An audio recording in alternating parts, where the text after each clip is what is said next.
MRP passport নবায়ন বন্ধের সিদ্ধান্তে বাহরাইনে বসবাসরত বাংলাদেশিরা পড়েছেন চরম বিপাকে।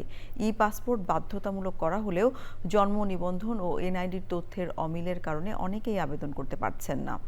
নামের বানান, বয়স কিংবা বাবা মায়ের তথ্যে সামান্য ভুলেই আটকে যাচ্ছে পাসপোর্ট, প্রবাস জীবনের সবচেয়ে গুরুত্বপূর্ণ নথি। বাহরাইন থেকে নাজির আহমেদ জানাচ্ছেন বিস্তারিত। মরুভূমির তপ্ত বালুতে গাম জড়িয়ে যারা দেশের অর্থনীতির চাকা সচল রাখছেন, সেই স্বপ্নবাজ মানুষগুলোর কপালে এখন চিন্তার ভাঁজ। এমআরপি পাসপোর্ট বন্ধ, ডিজিটাল বিবর্তনের যুগে ই পাসপোর্ট এখন অনেকের কাছে গলার কাটা। তথ্যগত সামান্য অসঙ্গতি, কারো নামের বানান ভুল, কারো বয়সের ব্যবধান, আবার কারো এনআইডির সাথে নেই পাসপোর্টের মিল। আমার এই পাসপোর্টের মাঝে নাম আছে লেখা এন এ, এখন একটা অক্ষরের জন্য আমি একটু বুক। পাসপোর্টের সাথে আইডি কার্ড এবং জন্ম নিবন্ধনের মিল নাই, যার ফলে আমি পাসপোর্টটা এখানে করতে পারতেছি না। সবচেয়ে বেশি সংকটে তারা, যারা বাহরাইনের নিয়ম মেনে এক নামের সাথে বাবার নাম যোগ করেছিলেন।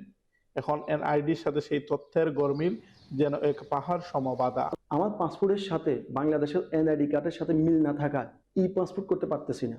আর নতুন করে নিবন্ধনের সুযোগ না থাকায় সমস্যার সহজ সমাধান না পেয়ে দিশেহারা হয়ে পড়ছেন তারা। তবে আমার সাতক্ষীরা হয়ে গেছে সাভারে।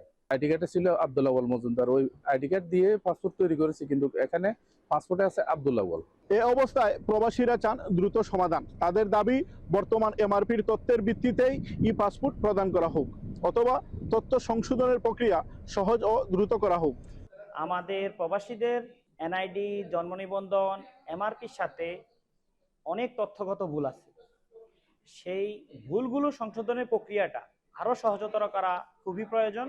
রাষ্ট্রের অর্থনীতি ও উন্নয়নে গুরুত্বপূর্ণ অবদান রাখা এই প্রবাসীদের প্রত্যাশা, পাসপোর্ট সংক্রান্ত জটিলতায় যেন তাদের প্রবাস জীবন ব্যাহত না হয়।